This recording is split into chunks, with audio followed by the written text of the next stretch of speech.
sair do Flamengo e jogar no Palmeiras. Todos, a torcida do Palmeiras... Todos palmeirenses, sim. Todos os palmeirenses sonham com o Pedro. Pascoal, o Palmeiras fez uma proposta para o Pedro? Fez proposta para o Pedro e para o Flamengo. Como é que foi isso? Isso vai na minha que você não vai se atrapalhar. Ah, sim. O nosso amigo lá é a fonte? Conversei com o nosso amigo lá no Palmeiras e ele me garantiu, com todas as letras, que a proposta que o Palmeiras fez foi uma proposta significativa. Para quem? Para o Flamengo. Sim. E uma proposta especialíssima para o Pedro. Sim. Para ele, o Pedro teria o salário de primeiro nível do Palmeiras. Sim. Primeiro nível. Isso é, digamos, o Dudu. Perto do Dudu não dá para chegar perto. Mas é perto do Dudu. Sim. Perto do Dudu. E é mais do que ele ganha no Flamengo. Acho que entre 60% mais do que ele ganha no Flamengo. É um belo reajuste, então. 60% mais do que ele ganha no Flamengo. Pelo que eu fui informado. E a proposta feita pelo Palmeiras é uma proposta digna. Eu disse aqui outro dia, vou repetir na segunda-feira, que o Palmeiras teve um superávit no futebol de 230 milhões de reais. O superávit no futebol. Sim. Né? O que arrecadou com o futebol e o que sobrou no caixa, 230 milhões. Porque o Palmeiras foi campeão, recebeu muitas verbas de títulos e também teve os bônus da patrocinadora. Né? Sim. E o Palmeiras teve, no global, juntando o futebol com o clube, um superávit de 136 milhões de reais e o Palmeiras tem dinheiro para contratar um centroavante. Claro que não vai gastar 130 milhões no centroavante. Não é essa a proposta, gastar 150 milhões no centroavante.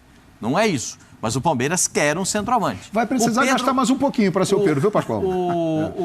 Esses torcedores do Palmeiras, eu também, aqueles meus amigos lá da turma do Amendoim... Também? Eles também disseram que o Pedro chega e joga de terno. Encaixa direitinho. O Pedro chega no Palmeiras e joga de terno, gravata, daquela gravata borboleta bonita e sapato, igual o meu sapato aqui. É bonito, hein, rapaz? Olha aí. Sapato de croma alemão, esse aqui é. Um sapatão desse aqui de categoria, Betão. Aqui, Gauchinho, ó. Um sapato de croma alemão desse aqui, bonitão. Ele joga com esse sapato bonito e joga de terno no ataque do Palmeiras. Agora, o Fábio Luciano é curioso pelo seguinte, isso que o Pascoal está falando do Pedro...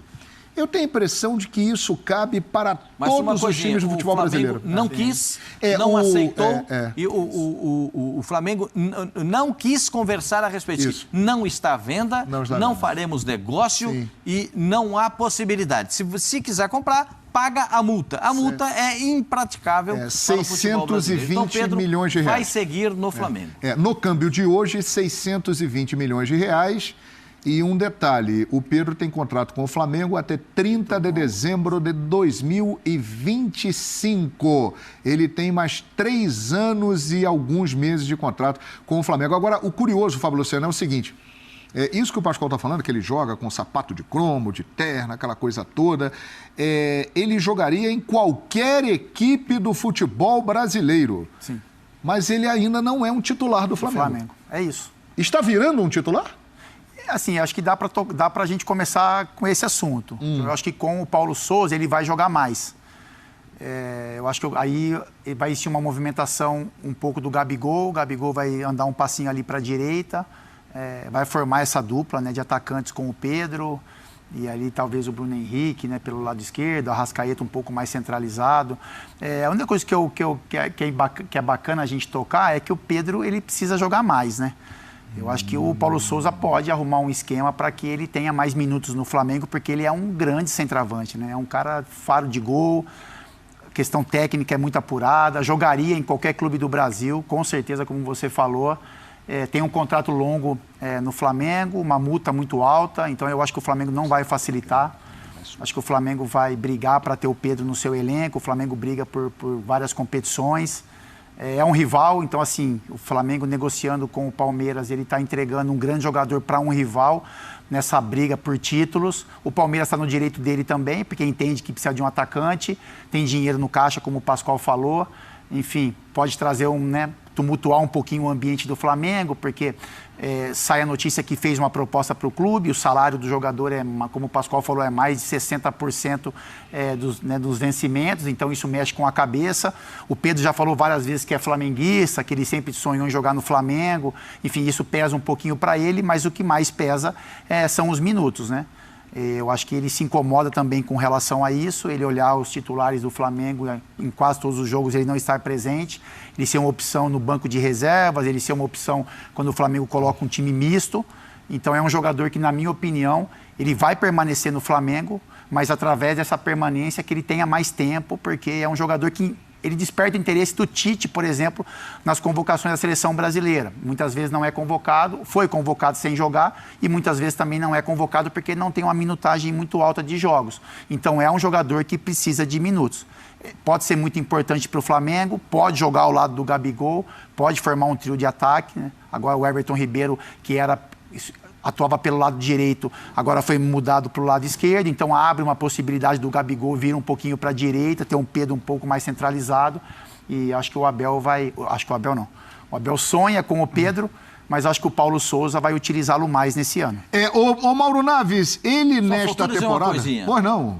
O capitão foi zagueiro, ele sabe o que é um centroavante bom, né? Sim. Porque o zagueiro sabe o trabalho com o jogador já como esse marcou aqui. alguns... Porque o Pedro é o seguinte, a bola carambola lá, pá, onde é que ela vai parar? No pé do Pedro, ele pá dentro do gol. Porque ele tem o perfume que a bola gosta. Mesmo. Você viu o clássico agora com o Botafogo, o que aconteceu? O debochado... Aliás, o debochado nessa temporada talvez esteja aí atingindo um nível ainda mais elevado e seja uma grande temporada. Mas o Arrascaeta deu o passe, o Pedro matou na caixa e, como disse Pascoal, a bola, né, sente o cheirinho do Pedro e vai toda feliz para a rede. Ô, presidente Mauro Naves, o Pedro nesta temporada, ele já fez 5 jogos e marcou 3 gols.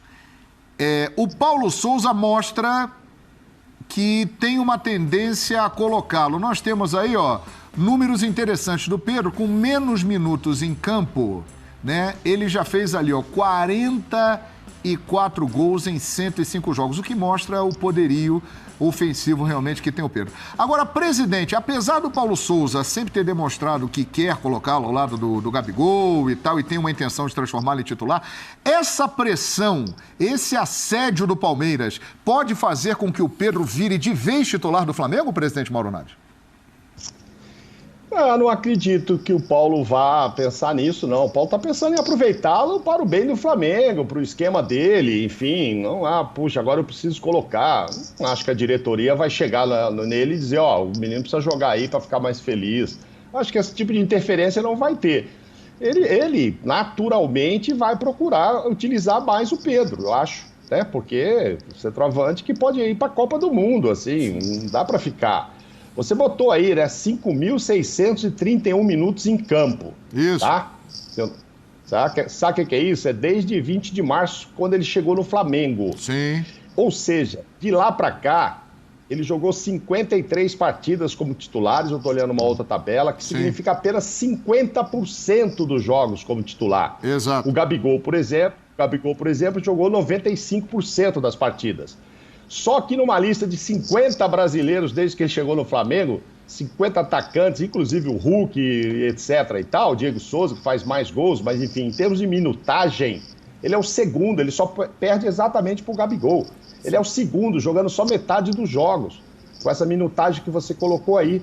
Então, assim, ele é muito eficiente, Você somar gols e assistências, né? Você soma gols com assistência. Ele participa com 100 e poucos minutos, 104 minutos para cada assistência ou gol pelo Flamengo, e jogando só a metade. Então, acho que esses números, evidentemente, já estão também na mesa do Paulo Souza, que está chegando, que fez uma geral. Todo mundo mostrou para ele, o cara aqui que faz gol é o Gabigol, mas esse aqui, outro aqui, Esse outro aqui precisa de menos minutos, inclusive, só não do que o Gabigol, mas do resto do Brasil todo. Não é à toa que está todo mundo atrás dele, o cara é isso mesmo, tararau. Tá aí, Agora, o Mauro, olha só, olha aí, com menos minutos em campo, os atacantes com mais gols desde a estreia de Pedro no Flamengo. Agora tem uma outra tela que mostra os números do Gabigol e do Pedro nesta temporada, é isso, produção? Vamos dar uma olhadinha aí, porque é o início de trabalho do Paulo Souza e os dois já estão marcando presença e jogando em muitos momentos juntos. Nós temos aí esses números de Gabigol e Pedro. Olha aí, o Pedro tem 3 gols, o Gabigol tem 3 gols. O Pedro não deu assistências, o Gabriel deu 1 assistência. 5 jogos disputados. São números deles nesta temporada. O Pascoal, é um indício de que o Pedro vai virar titular do Flamengo, embora você diga, né, que a característica de trabalho do Paulo Sousa é aquela do mexer bastante o grupo, mas é um sinal de que ele pode finalmente virar titular do Flamengo? Qual é a sua opinião, Pascoal? Se você levar isso em consideração, você vai dizer que o Paulo Sousa gosta de jogar com 2 centroavantes. Nos times que ele dirigiu, sim. A história dele é essa. É essa, de jogar com 2 centroavantes. Por exemplo, na seleção da Polônia, Lewandowski e Milik. Ele usava isso. Jesus. Agora ele vai usar Pedro e Gabigol. O Milik é um centroavante canhoto. Exato. Né? Que joga no Marseille. Ele botava os 2 lá na área. E grandão e canhoto. E o outro, não sei se... Como o Levan. Eu vou falar. Fala o nome dele. É Lewandowski. Vê a minha expressão quando você falar o nome dele. Lewandowski. Pergunta pro capitão se é mole marcar Se é mole marcar um centroavante igual o Lewandowski. Agora, Pascoal, eu vou falar o nome de uma dupla e eu gostaria de ver a sua expressão. Vamos lá, depende. Perfeito. Depende, né, fecha no Pascoalzinho aqui. Eu vou falar o nome de uma dupla. Deixa eu ficar com a cara séria. A dupla é a seguinte, aliás, eu vou mandar um trio, Pascoal. Um trio ofensivo. Gabigol, Pedro e Bruno Henrique. Espetacular. Você gostou, Pascoal? Quem é que aguenta um trio desse? Fala pra mim. Vou falar sinceridade pra vocês, sinceridade. Como é que um adversário aguenta uma pressão de 3 jogadores dessa qualidade? Um é forte, que diz que nem cavalo aguenta correr com ele, que ele passa o cavalo na velocidade. Didico fala isso. O bicho é forte. É forte. Se Bruno Henrique, bem fisicamente, isso é uma coisa de maluco. Você bota a bola na frente, ele vai buscar. Um abraço. Ele não quer nem saber. Agora, Pedro, se você botar a bola pro Pedro dentro da grande área, você pode ter certeza que se você botar 2, uma ele vai guardar. 2, ele guarda 1. E o Gabriel, né, gente? O Gabriel é um baita centroavante, né? Gabriel Barbosa é um baita centroavante. Aí você junta esses 3. Quem é que tem no Brasil? O Arrascaeta ali, né? Arrascaeta ali sem contar o debochado para botar a bola para frente. Que quarteto, hein, Pascoal? Né? Que quarteto, hein? Puxa vida. Você imaginou? Eu pergunto para vocês, quem é que tem 3 jogadores ofensivos no Brasil iguais a esses? O Atlético Mineiro tem muitos bons jogadores, mas eles não são esses 3. Não são Pedro, não são Gabigol e não são Bruno Henrique. Exato. O Flamengo foi campeão da Libertadores da América, mas o Gabigol só foi o cara da Libertadores por conta dos gols que decidiram a partida. Estava perdendo 1-0 o Flamengo e ele conseguiu virar o jogo nos minutos finais. Exato. Nós transmitimos esse jogo. Estávamos lá, Pascoal. Isso. Agora, mas quem foi o personagem do Flamengo na Libertadores? Na temporada, não no jogo único, na temporada, Bruno Henrique. Decidiu muito. Mas é que um desses aí, Pascoal, se a gente olhar a formatação tática do Flamengo, que o Paulo Sousa, desde o início, ele opta por jogar com 3 zagueiros, né? Essa formação, e aí os 2 laterais, e aí um vai sempre sobrar, né? Porque, né? Pelo que a gente está vendo, então é uma linha, são os 3 ali, o lateral, né? O direito, né? Pode ser qualquer um ali, Mateuzinho, Rodinei, na esquerda Felipe Luiz, Everton Ribeiro, Lázaro. E aí o Arão e mais um ali, o Andreas ou o João Gomes, enfim, qualquer um que seja ali, esses 2 homens do meio. E aí, com a Arrascaeta titular, teria vaga para mais 2 só na frente, né?